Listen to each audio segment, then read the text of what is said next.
이때부터 약간 조금 재미없어지기 시작했던 것 같아요. 매각 금액은 얼마였냐고 물어봐 주셨는데 내리기도 전에 지하철 타려는 사람하고 뭐가 달라? 어제 오지 그랬어 아니야 완전히? 전업 유튜브 하실 생각 있으신가요? 조회수 수익이 얼마나 되는지 한번 찾아봤어요. 그랬더니 8개월 동안 안녕하세요 여러분, 데시다입니다. 제가 얼마 전에 회사를 엑시트하게 되었다는 이야기를 영상을 통해 여러분들한테 들려드렸잖아요. 오늘은 그 영상을 보시고 엑시트 관련해서 저한테 궁금하다고 남겨주셨던 질문들을 모아서 답변해보려고 카메라를 켰습니다. 어느 정도 예상을 하긴 했는데요. 질문의 한 80% 정도가 중복 질문이었어요. 왜 그만두셨어요? 앞으로 뭐 하실 거예요? 그리고 전업 유튜버 생각 있으신가요? 이 세 가지가 진짜 너무너무 많은 질문 중에 하나였어요. 그래가지고 오늘은 약간 필로우 토크처럼 잠옷도 입었거든요. 그래서 약간 필로우 토크처럼 제가 생각하는 일과 삶의 모습은 어떤 것인지, 그리고 어떤 삶을 살고 싶은지 이런 것도 좀 끼워 넣으면서 질문에 답도 하면서 그런 컨텐츠를 한번 찍어보려고 합니다. 우선 제가 최근에 장비를 하나 샀습니다. 이 마이크인데요. 이상하게 구독자분들이 제가 30분 이상 혼자 이렇게 말하는 영상들을 진짜 좋아해 주시더라고요. 뭐 이를테면 Q&A라던가 책 추천이라던가 고민 상담 컨텐츠라던가 뭐 이런 제가 혼자 말하는 영상들을 되게 좋아해 주시더라고요. 특히 고민 상담 컨텐츠는 제 채널 조회수 2위를 기록했을 정도로 제가 처음 올렸던 영상이 가장 조회수가 높았는데 거의 걔를 따라잡을락 말락 하더라고요. 그래서 이런 컨텐츠 좋아해 주시는 분들이 진짜 많구나 하고 느꼈고, 앞으로 고정 콘텐츠로 이렇게 말하는 영상도 많이 만들어보고 또 기회 되면 라이브도 해보고 하면 좋을 것 같아서 마이크를 하나 샀어요. 어때요? 음질 좋은가요? 제 숨 쉬는 소리까지 너무 잘 들릴 것 같아서 살짝 걱정되긴 하는데, 아무튼 다양한 피드백 주시고요. 그러면 본론으로 넘어가서 남겨주신 질문에 답을 해보도록 하겠습니다. 첫 번째 질문이에요. 왜 그만두셨나요? 가장 많았던 질문이거든요. 아무래도 드로우 마이 라이프 영상에서 풀기에는 조금 간결한 이유는 아니겠죠. 7년 동안 해왔던 회사를 정리하는 게 쉬운 일은 아니니까. 이거는 얘기가 좀 긴데요. 저희 회사가 한 2년 전쯤에 대대적으로 내부에서 시스템 개편을 하게 돼요. 원래는 저희가 물류랑 오피스랑 같은 건물 안에 있었고, 그래서 사무실도 150평이 넘는 규모를 썼었는데 물류센터를 지방으로 분리하고 오피스만 남기고 내부에 개발자를 채용하면서 수동으로 처리하던 되게 많은 일들을 다동화를 했거든요. 그러면서 되게 큰 변화가 있었어요. 업무 효율이 일단 엄청나게 올라갔고, 한 3명이서 10시간 매달려 했던 일들이 이제는 혼자서 3시간 정도만 하면 되는 정도로 엄청나게 줄어들게 된 거예요. 사실 이 시스템 개편 작업을 하기 전까지만 하더라도 제가 새벽까지 일하는 날들이 진짜 아직도 많았거든요. 7년 차인데도. 근데 이 과정을 거치면서 더 이상 그러지 않아도 되게끔 되었고, 그러면서 시간이 좀 남으니까 그때 마침 학교도 입학하게 됐던 거거든요. 원래 하던 사업 말고 새로운 일들도 진짜 많이 벌렸고 시간이 남아서 자연스럽게 일하는 시간이 줄어든 거죠, 어떻게 보면. 근데 이때부터 약간 조금 재미없어지기 시작했던 것 같아요. 저는 약간 변태적인 기질 같은 게 있어가지고 만약에 내 능력이 100이다 그러면 한 130 정도 되는 일을 하는 걸 좋아해요. 가랭이도 찢어지고 스트레스도 받고 하면서 130 정도 되는 일을 하다가 결국에는 내가 130이 되는 그런 과정에서 느껴지는 성취를 너무너무 좋아하는 사람인데, 어느 순간 제가 하는 일의 난이도가 한 30, 40 정도라고 느껴졌고 거기서 가장 크게 고민을 하게 되었던 것 같아요. 그동안은 이 일을 나만큼 잘할 사람은 없을 거야 라는 어느 정도의 확신이 있었고, 그 확신을 증명해 가면서 일을 했었는데, 그때 처음으로 어쩌면 지금 상태의 나라면 나보다 더 잘할 수 있는 사람이 있을지도? 라는 어떤 의문을 처음 가지게 되었던 것 같고요. 그리고 정말 신기하게도 제가 이렇게 이 일이 약간 따분하다고 느꼈던 순간부터 매출도 굉장히 많이 떨어지게 됩니다. 해야 하는 일들을 성실하게 매일매일 하는데도 불구하고 재미없는 것과 별개로, 그럼에도 불구하고 매출이 떨어져서 왜 그러지? 했는데 그때는 이유를 몰랐거든요. 근데 지금 와서 생각해보면 패션은 산업 특성상 디렉터이자 파운더의 아이덴티티가 굉장히 많이 투영되는 산업이거든요. 그러다 보니까 고객들도 제가 약간 흥미를 잃었다는 걸 눈치채신 게 아닌가? 라는 생각을 해요. 그래서 결론적으로 말씀드리자면 왜 그만두셨나요? 라는 질문에 대한 답은 제가 예전만큼 이 일에 흥미를 느낄 수 없었다가 되겠습니다. 다음 질문입니다. 매각을 결심하기까지 가장 큰 이유가 있었다면? 이거는 앞서 드린 질문에 대한 답의 연장선이 될 수 있을 것 같은데 저는 나 없이 굴러가는 회사를 만들고 싶었거든요. 그리고 어느 정도 그 개편 작업을 통해서 그렇게 만든 게 약간 저의 자부심이기도 했어요. 근데 이게 양날의 검이었다고 생각하는 게 자동화가 된 회사, 그러니까 내가 빠져도 되는 회사가 결국에는 내가 거기서 빠져나와도 되는, 그러니까 내가 아니어도 되는 이유가 된 거예요. 그러니까 뭔가 경영자라기보다는 운영자로 존재하게 된 것 같은 느낌? 그리고 뭔가 내 손에서 만들어지는 게 없는 것 같다. 그리고 이 일이 나를 더 이상 확장시켜주지 않는 것 같다라는 느낌을 강하게 받았고 그게 결정적인 계기가 되었던 것 같습니다. 다음 질문. 얼마나 고민하셨던 건지 그 기간과 회사를 매각하는 데에 든 시간도 궁금해요. 사실 이런 고민을 한 지는 1년이 넘었어요. 근데 1년 동안 이 고민을 하면서도 그냥 정상적으로 운영을 했거든요. 근데 그 이유는 다음에 뭐 하고 싶은데 했을 때 제가 딱히 다음에 하고 싶은 게 없었어요. 그래서 그걸 찾는데 1년을 소비를 했던 것 같거든요. 근데 우연히 딱 하고 싶은 섹터가 생겨서 바로 밀어붙였고 회사를 매물로 내놓고 나서 저는 한 6개월 정도 걸렸던 것 같습니다. 저는 개인적으로 이 6개월이 진짜 길고 너무너무 힘들었는데 막상 매각이 되고 나서 주변의 대표님들한테 들어보니까 회사가 6개월 만에 팔리는 건 진짜 기적 같은 일이라고 하더라고요. 그래서 조금 숙연해졌던 기억이 있습니다. 다음 질문. 매각할 회사를 고를 때 기준 같은 것도 있었나요? 이거는 완전 심플합니다. 첫 번째는 고용승계, 그리고 두 번째는 이 회사가 우리 회사를 인수해 갔을 때 운영해 갈 수 있는 여력이 충분히 있는지, 그리고 원래 내가 이 브랜드를 만들었을 때 이렇게 하고 싶다, 이런 방향으로 가고 싶다라는 어떤 비전을 세웠을 거 아니에요. 그거에 충분한 동의를 하고 그걸 앞으로 잘 끌고 갈 수 있는 동력이 있는 회사인지가 중요했어요. 그리고 이 두 가지가 전부였거든요. 가격은 다음 문제고. 근데 생각보다도 이 두 가지를 충족하는 회사가 많지 않아가지고 조금 부침이 있었던 것 같아요. 다음 질문. 브랜드의 대표만 바뀐 건가요? 소유하고 있는 회사가 바뀌었습니다. 그래서 대표자도 같이 바뀐 거예요. 다음 질문. 직원들은 그대로인지 궁금합니다. 직원들은 고용승계가 되어서 지금 인수한 회사 쪽으로 출근을 하고 있어요. 다음. 회사를 매각하겠다고 했을 때 부모님 반응은 어땠나요? 이 질문은 아마 제가 엄마한테 회사를 매각했다고 밝히는 영상이 올라가기 전에 주신 질문인 것 같은데 제가 처음 창업을 하겠다고 했을 때랑 거의 비슷한 반응이셨어요. 아, 대박이다. 어떻게 그렇게 큰 일을 혼자 결정해? 아, 그래. 어쨌거나 네 결정이 그렇다고 하니 뭐 잘 해봐. 응원할게. 이게 다였고요. 그 영상은 제가 여기에 카드로 띄워놓도록 하겠습니다. 다음 질문. 어떤 방법으로 얼마에 파셨나요?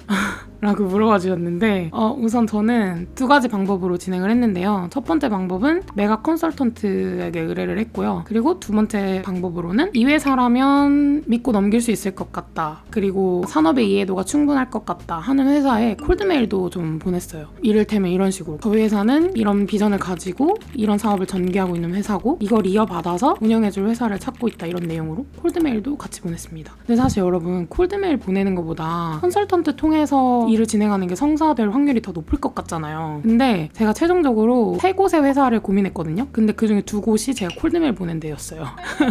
그래서 제가 이것도 최종적으로 이제 회사가 매각되고 나서 주변에 이제 다른 다양한 지인분들하고 얘기를 해보니까 되게 특이한 케이스였다고 하더라고요. 왜 보통은 기업이 IPO를 해서 주식에 상장을 하거나 인수합병을 하면서 대표가 가지고 있던 주식을 현금화하는 게 이제 대부분인데 IPO보다 인수합병이 훨씬 힘들고 복잡하다고 하더라고요. IPO는 조건만 되면 할 수 있는데 인수합병은 회사와 회사 간의 시기, 상황 이런 여러 가지 요소들이 맞아 떨어져야 가능한 거라서 막상 끝내고 나니까 운이 따라준 것도 맞는 것 같다라는 생각을 하게 되었고, 그리고 매각 금액은 얼마였냐고 물어봐 주셨는데 NDA라고 계약서상에 그 비밀 유지 조항이 있습니다. 그래서 외부에 알려지지 않은 정보는 누설을 할 수가 없어요. 그래서 제가 정확한 매각 금액은 밝히지 못하지만 여러분들이 연매출 한 20억 정도 회사라고 하니까 매출 대비 매각 금액을 산정해 봤을 때 금액이 어마어마할 것이다 라고 생각을 하시는 것 같아요. 근데 앞서서 말씀드렸던 것처럼 인수합병 하던 시기에 저희 회사 매출이 좀 떨어진 상태이기도 했고 저는 이미 다음 사업을 같이 준비하고 있었기 때문에 이걸 빨리 세상에 던져서 되는지 안 되는지 테스트해보고 싶은 마음이 컸거든요. 그래서 생각보다도 금액은 되게 현실적인 선 안에서 협의를 했습니다. 그렇게 알고 있어주시면 될 것 같아요. 다음 질문. 가장 힘들었던 점은 뭐예요? 이거는 엑시트하면서 그 과정에서 가장 힘들었던 점을 말씀하시는 거겠죠?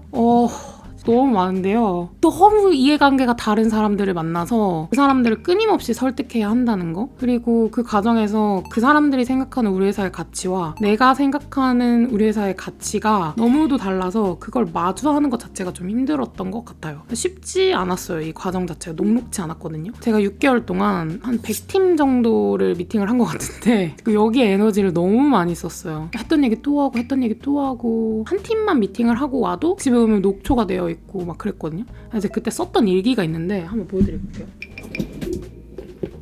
찾아봐야겠어. 제가 이때도 그렇고 지금도 그렇고 하루에 있었던 일들 중에 사건, 생각, 감정, 그리고 결과, 정리 이런 식으로 4개로 나눠서 짧게라도 쓰고 넘어가려고 하는데, 이거는 제가 노션으로 템플릿을 만들기 전이고 이때는 손으로 쓰던 때예요. 보면은 사건, 생각보다 매각 절차가 지지부진하고 더디다. 생각, 빨리 진행하고 홀가분하게 다음 사업하고 싶음. 감정, 초조하기도 하고 쫓기는 기분도 들고 뭐 하나 제대로 하고 있지 않는 것 같음. 결과 정리, 아니 빨리 하고 싶었으면 작년에 진행했었어야지. 내리기도 전에 지하철 타려는 사람하고 뭐가 달라. 어제 오지 그랬어 아니야 완전히. 조바심 낼 거 없고 하려고 한 일, 해야 할 일에나 집중해. 이렇게 제가 얘기를 썼었네요. 근데 이 시기에 썼던 일기들이 거의 비슷해요. 다 이런 내용이야. 정신이 그렇게 건강하지 않았던 것 같아요. 그리고 되게 극도로 예민했던 기억이 있습니다. 제가 원래 업앤다운이 없는 사람은 아니거든요. 아예 없는 사람은 아닌데 이때는 되게 심했고, 저는 평소에 제가 업앤다운이 좀 있어도 그걸 잘 다루는 편의 사람이라고 생각을 했는데 이 과정 중에는 이게 너무 널뛰어가지고 그러니까 핸들링이 좀 어려웠던 것 같고, 그래서 예전에 브이로그 보시면은 제가 한동안 밤마다 나가서 걷던 시절이 있었어요. 그때가 딱 그 시기예요. 그러니까 나가서 걷지 않으면 잠을 못 잤어요, 밤에. 뭔가 생각도 너무 많고 정리되지 않은 것도 너무 많고, 그래서 좀 약간 불안 초조한 시기도 있었고 전체적으로 정신이 건강하지는 않았던 것 같아요. 뭔가 이런 저의 결정이 어떤 분들한테는 좀 무모하게 느껴지실 수도 있을 것 같아요. 근데 사람은 본인이 바라는 이상과 현실의 갭이 엄청 클 때 괴로워진다고 생각하거든요. 근데 제가 추구하는 이상은 어쨌거나 일적인 면에서 봤을 때 재미있게 돈을 솔직하게는 많이 벌고 싶다 이건데, 여기서 재미, 돈, 많이 이 3가지 중에 하나라도 빠지면 그건 제가 진짜 바라는 이상은 아닌 거잖아요. 기존에 회사를 운영하면서는 그 셋 중에 재미가 충족되지 않아서 마음이 종종 힘들었고, 그러니까 재미없으니까 당연히 성과도 안 나고, 그래서 저는 그 간격을 다시 한번 좁혀봐야겠다라는 결심에 회사를 매각을 하게 된 거거든요. 그래서 이게 되게 도전적으로 보였던 것 같아요, 구독자분들한테는. 그래서 멋있다고 해주시는 분들도 진짜 많았는데 어떻게 보면 전 진짜 현실적인 판단을 한 거라고 생각하기도 하거든요. 다음 질문. 매각하고 시간이 좀 지났을 텐데 가장 달라진 점이나 대시다님의 현재 생각 궁금해요. 제가 이 영상을 찍는 녹화일 기준 한 달 정도를 놀았거든요. 못 만났던 사람들도 만나고, 그리고 드라마도 몰아보고, 영화도 보고, 책도 보고, 야구도 보러 다니고, 카메라 끄고 되게 긴 시간 놀았어요. 이게 7년 만에 있는 일이거든요. 그러니까 저는 여름휴가 한번 일주일 갔다 온 거 빼고 7년 동안 그렇게 길게 놀아본 적이 없어가지고 한 달씩이나 노는 건 진짜 엄청 오랜만에 있는 일이긴 한데, 생각해보면 내 인생이 잘 없었던 것 같기도 해. 직업이 불분명할 때도 전 한 달 이상씩 논 적은 잘 없거든요. 항상 뭔가 다음 스텝을 준비하고 있었던 것 같아요. 근데 그게 제가 힘들다고 느끼지 않았어요. 오히려 가만히 있는 게 좀 힘들다고 느끼는 편이었던 것 같고, 그래서 제 인생에 이렇게 한 달씩이나 텀이 있었던 적은 없는데, 그래서 그런지 이게 좀 따분하게 느껴지더라고요. 근데 이거는 너무 안 쉬고 달려서 제대로 잘 쉬는 방법을 잊은 거 아닌가 하는 의문이 들었어요. 그래서 다음 사업을 전개하면서는 일에 잔뜩 몰입하는 것도 좋지만 쉴 때 뭐 하세요? 했을 때 이것도 하고 저것도 하고 이것도 해요. 이렇게 도망갈 구멍을 많이 만들어 놓는 사람이 되어야겠다라는 생각을 자주 했습니다. 어쩌면 이게 제가 이번에 회사를 매각하고 나서 저 개인에게 생긴 가장 큰 생각의 변화인 것 같아요. 원래는 일에 완전 매몰되어서 집중해서 일해야지라는 생각만 했던 것 같은데, 이번에는 그 밸런스를 잘 맞춰보고 싶다라는 생각을 했거든요. 뭔가 예전에는 사업이 힘들어서 마음이 고날 때 회피하고 어디론가 도망가는 게 그렇게 썩 멋있는 것 같진 않다라는 생각을 했던 것 같아요. 무조건 정면승부 해야 되는 거 아닌가? 뭐 이런 생각을 했었는데, 사업이라는 게 늘 잘 될 수만은 없고, 그리고 또 재밌어서 시작한 일인데 저처럼 어느 순간 재미없어질 수도 있고, 정말 다양한 변수랑 마주해야 되는데, 그동안 내가 그렇게 긴 시간 동안 흥미를 느끼면서도 사업이 잘 되기까지 할 수 있었던 거는 진짜 큰 행운이었겠다, 그런 생각도 했고, 그러니까 돌아보면 저는 일에서 얻어진 성취 그리고 도파민이 거의 전부였던 사람이거든요. 거기서만 이렇게 행복을 얻는 사람이었던 거예요. 근데 이게 진짜 위험할 수 있겠다. 왜냐면 사업은 등락이 있을 테니까, 급등도 있고 급락도 있고 뭐 왔다 갔다 하니까. 근데 이게 사람이 행복을 느끼는 장치가 많아야 되는데, 사업에서 느끼는 성취감이 나에게 가장 즉각적인 도파민을 준다는 이유로 내가 너무 여기서만 행복을 얻으려고 하지 않았나? 라는 생각을 좀 했었어요. 그래서 오로지 하나에만 의존해서 그 행복의 역치를 채우려고 하는 게 좀 리스크가 크겠는데? 그러니까 내가 그동안 리스크가 큰 선택을 했었네? 이런 생각을 했고요. 앞으로는 다양한 경로를 통해서, 다양한 장치를 통해서 그 행복을 느끼는 감각들을 좀 키우고 잘 모아갈 필요가 있겠다. 조금씩. 그러니까 왜 소확행이라고 하잖아요. 그런 행복들을 잘 모아가야겠다. 그런 생각을 했고, 이번에는 좀 더 오래 잘 달리기 위해서 중간중간 도망갈 구멍을 아주 많이 만들어 놓을 생각입니다. 다음 질문입니다. 생활비는 어떻게 하실 생각이신지 궁금해요. 생활비 굉장히 현실적인 질문인데요. 여러분들이 퇴사하셨을 때랑 비슷하다고 생각하시면 될 것 같아요. 우선 회사를 매각했으니까 매각한 금액이 있고요. 그리고 그동안 모아둔 거 아껴 쓰면서 살아야겠죠? 그리고 일단 저는 그렇게 쉬는 텀을 길게 가져갈 생각이 없어가지고 빨리 다시 일하고 싶거든요. 그래서 제 계획대로만 된다면 새로 시작하는 일에서 얻어지는 수익이 생기지 않을까 생각하고 있습니다. 다음 질문입니다. 안정적인 걸 뒤로 하고 다시 0에서 불안정한 상태로 시작하는 건데 두렵진 않으세요? 라고 물어봐 주셨어요. 두렵죠. 너무 두려워요. 하나도 안 두렵다고 하면은 거짓말이고요. 두려운데 그럼에도 불구하고 직진하는 거죠. 그냥 전체적으로 봤을 때 그러니까 망설이다가 놓치게 되는 것들이 너무 많은 것 같고, 그리고 제가 예전에 고민상담 콘텐츠 찍으면서 실패한 대학생활이 발목을 잡는다는 사연을 보내주신 구독자분한테 과거의 나와 현재의 나는 엄연히 다른 사람이다, 뭐 그런 답변을 한 적이 있었는데, 이게 지금의 저에게도 적용되는 말이 될 것 같아요. 7년 전에 사업을 처음 시작했을 때도, 그리고 새로 다시 시작하는 지금도 똑같이 수치는 0이지만 저는 이 7년 전의 0과 지금의 0이 비록 숫자는 같을지언정 시사하는 바는 전혀 다르다고 생각하거든요. 그래서 7년간 쌓아온 노하우라고 해야 되나? 그러기엔 좀 거창하고, 그냥 제가 그동안 부딪히고 깨지면서 배웠던 것들을 좀 믿어봐야죠. 그리고 그거를 한번 생각해 볼 필요가 있는 것 같아요. 우리가 안정적이다라고 규정하는 것들이 정말로 안정적인가? 그 생각을 한번 해볼 필요가 있는 것 같아요. 왜 그 유명한 말 있잖아요. 어떤 회사든 언젠가 망하고 우리는 언젠가 죽는다. 예를 들면 공부 열심히 해서 대기업 취업하고 그리고 회사원이 되면 대부분 안정적이다라고 느끼는데, 그게 무한한 안정, 그러니까 기약 없는 영원을 보장하는 안정일까?를 생각해보면 그건 아닐 수 있겠다라는 생각이 들거든요. 마찬가지로 제가 하던 사업이 현재는 안정적이라고 볼 수 있으나 이게 미래에도 영원히 안정적인가 하면 저는 그렇지 않다고 생각해서 제 결정이 안정적인 무언가를 버리고 불안정한 것을 선택했다라고 느껴지진 않는 것도 같습니다. 다음 질문입니다. 전업 유튜브 하실 생각 있으신가요? 이 질문도 정말 많았는데요. 결론부터 말씀드리면 0.0000001%도 없습니다. 여기에는 두 가지 이유가 있는데요. 첫 번째로, 일단 여러분들이 제 채널에서 보시는 모든 영상에 제가 육아 광고를 붙이고 있지 않아요, 현재. 그래서 제 채널의 수익은 조회수 수익이 전부입니다. 그래서 제가 실제로 이 영상을 찍기 전에 조회수 수익이 얼마나 되는지 한번 찾아봤어요. 그랬더니 8개월 동안 60만 원 정도더라고요. 그러니까 현실적으로 생계를 유지할 수 있는 금액은 아니죠. 그리고 저는 본업이 있다 보니까 항상 시간에 쫓겨서 결국엔 편집자님하고 같이 작업을 하고 있거든요. 그러다 보니까 편집자님의 페이가 제 사비에서 나가고 있어요. 그래서 현재 제 채널은 초초초초 마이너스 단계입니다. 그래서 저는 전업 유튜브를 하고 싶어도 할 수가 없고요. 그리고 두 번째로, 저는 뭔가 이렇게 필드에서 땀 흘리면서 손으로 뭔가를 만들어내고 그리고 가설을 세우고 그걸 증명해 나가는 과정이 너무 짜릿해요. 유튜브는 유튜브만의 매력이 또 있지만 본업에서 얻어지는 재미를 놓치고 싶진 않습니다. 물론 저는 움직이는 사람이고 제 생각은 늘 나은 방향으로 변화하니까 나중에 또 생각이 바뀔 수는 있겠죠? 근데 현재로서는 전혀 없습니다. 다음, 얼마나 쉬고 다음 창업하실 건지 궁금해요. 저 딱 한 달 놀았고 더 놀 생각은 없어요. 8월부터는 로드맵 짠 대로 슬슬 움직일 것 같아요. 다음 질문. 다른 곳으로 취직할 생각 있나요? 현재는 없긴 한데요. 제가 운영했던 혹은 앞으로 운영할 회사보다 훨씬 큰 조직에서 일해보고 싶긴 해요. 그러니까 집행하는 금액이 좀 더 크고 유저가 국내에만 있는 게 아니라 더 글로벌한 회사라면 언젠가 좋은 제안이 오면 또 응하게 될 수 있지 않을까요? 그냥 그렇게 생각하고 있어요. 현재로서는 없습니다. 다음 질문. 백수가 된 대시다님이 가장 하고 싶었던 것은 무엇인가요? 일 관련된 거 말고 있는지 궁금합니다. 비즈니스 영어요. 이것도 일과 관련된 건가?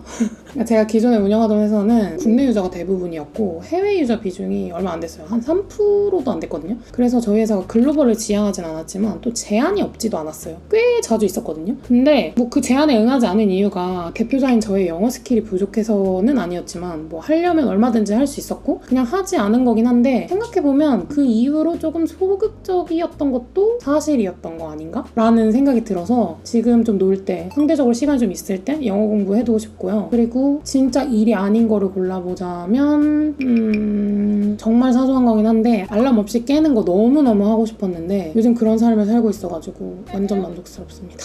다음 질문. 혹시 새로운 창업을 준비하고자 대학교를 가게 된 거였을까요? 라고 물어봐 주셨는데 아닙니다. 저는 앞서 말씀드렸다시피 회사에서 시스템 개편을 하면서 시간이 많아졌어요. 그래서 제가 가만히 있는 성격이 못 돼가지고 좀 더 경영 잘하고 싶은 마음에 학교를 가게 됐고 지금 학교에서 배우는 내용들이 실무에 적용할 수 있나? 를 보면 또 그런 것 같진 않아요. 근데 뭐 언젠가 쓸 날이 있겠지. 뭐 플러스 기왕 하는 거 끝을 보자는 마음으로 하고 있습니다. 참고로 제가 이번 학기에 21학점을 신청했어요.